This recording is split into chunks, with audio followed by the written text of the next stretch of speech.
नमस्कार दोस्तों, मैं आपका दोस्त जेम कुशवाहा। स्वागत है आपके अपने YouTube channel unlimited visions classes में। जैसा कि आपने देखा ही होगा कि थंबनेल पर मैंने लगाया हुआ है बर्ड फ्लू क्या होता है। तो आज हम जानेंगे बर्ड फ्लू क्या है, क्योंकि इस समय बर्ड फ्लू काफ़ी तेज़ी से फैल रहा है और काफ़ी अफवाहें फैलाई जाती हैं लोगों के द्वारा। तो एग्जैक्ट जानकारी नहीं हो पाती, जिससे एक भय का माहौल पैदा हो जाता है। तो आज हम डिस्कस करेंगे बर्ड फ्लू क्या होता है। तो आम तौर पर इसके 3 टाइप होते हैं। नंबर 1 ए टाइप, बी टाइप और सी टाइप। ज़्यादा बीमारी और आपदा जिस बर्ड फ्लू से फैलती है वो होता है टाइप ए। इसके हेमोग्लोबिन 16 तरह के होते हैं, जो ये H1 से लेकर एक H16 तक होते हैं। वहीं न्यूरामिनिडेज 9 तरह के होते हैं, N1 से लेकर N9 तक। इसके आमतौर पर 3 तरह के स्ट्रेन माने जाते हैं, लेकिन चौथा भी सामने आ रहा है। ये हवा से फैलने वाले वायरस ही हैं, लेकिन आमतौर पर पक्षियों को ज़्यादा प्रभावित करते हैं। ज़्यादा किसको प्रभावित करते हैं? पक्षियों को सबसे ज़्यादा प्रभावित करते हैं।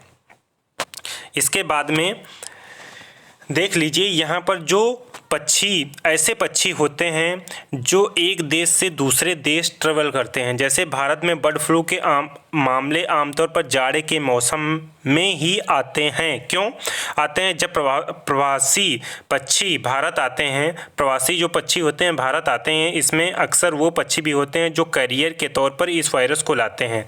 अब जैसे कोई पक्षी भारत आया, लेकिन वो बर्ड फ्लू बीमारी से ग्रसित था, तो वो यहाँ आने के बाद में जिन जिन पक्षियों के संपर्क में आता है उन पक्षियों को भी प्रभावित कर देता है।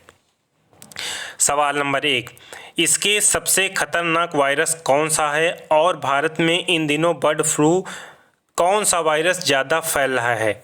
तो इसमें H5N1 वायरस को सबसे खतरनाक माना जाता है। यही वो एवियन इन्फ्लुएंजा वायरस है जिससे पक्षी मरने लगते हैं। भारत में इन दिनों यही वायरस बर्ड फ्लू में फैल रहा है। साथ ही H8N1 की भी फैलने की बात कही जा रही है। अब यहाँ पर देखिए, 2 तरीके के वायरस बहुत ज़्यादा इसको प्रभावित कर रहे हैं।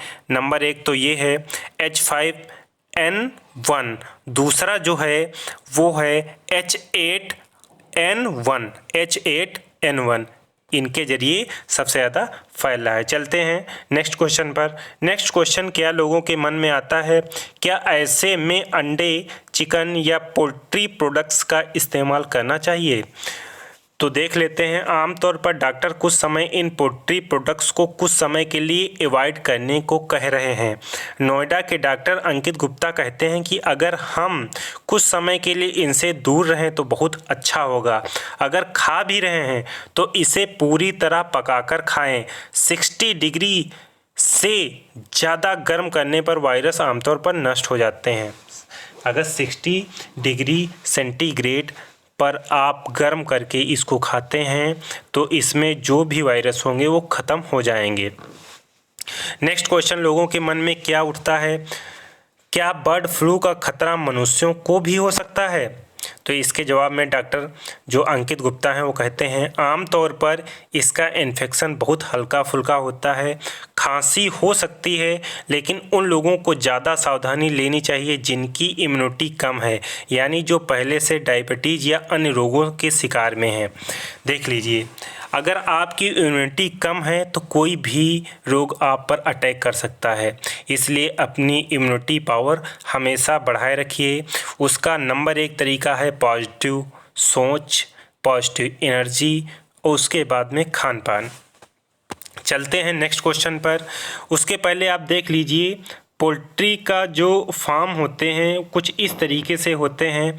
इसमें क्या होता है, बर्ड फ्लू का खतरा पक्षियों के संपर्क में रहने वाले और पोल्ट्री फार्म के जरिए ज़्यादा फैलता है। तो आप इनसे दूरी बनाए रखें, ज़्यादा बेटर होगा। बर्ड फ्लू आमतौर पर जाड़े के दौरान में ही क्यों फैलता है? जैसा कि मैंने अभी बताया कि जाड़े के दौरान इसलिए फैलता है क्योंकि दुनिया भर में घूमने वाले पक्षियों के जरिए ये बीमारी आती है, जिन्हें एवियन इन्फ्लुएंजा वायरस का कैरियर कहते हैं। आमतौर पर जाड़े के दिनों में देश में बाहर से बड़े पैमाने पर प्रवासी पक्षी आते हैं, उन्हीं के साथ बर्ड फ्लू भी भारत आ जाता है। ये सभी कारण बर्ड फ्लू के हैं। यदि आप इनसे सावधानी रखते हैं, बचाव रखते हैं, तो आप सुरक्षित रहेंगे। नंबर 1 चीज़ आपने जो देखी इसमें वो है इम्यूनिटी पावर। यदि आपकी इम्यूनिटी पावर अच्छी नहीं है तो आपको कोई भी बीमारी अटैक हो सकती है, चाहे वो कोरोना हो, चाहे बर्ड फ्लू हो, बुखार हो, खांसी हो, जुकाम हो, कुछ भी। इसलिए इम्यूनिटी पावर आप बनाए रखिए। इम्यूनिटी पावर बनाने का तरीका खान पान ही सबसे बेस्ट है। तो आप हमारे साथ बने रहिए। इसी तरीके से वीडियो पाने के लिए आप हमारे चैनल को सब्सक्राइब कर लीजिए। आपको ये वीडियो कैसा लगा ज़रूर बताइएगा। धन्यवाद।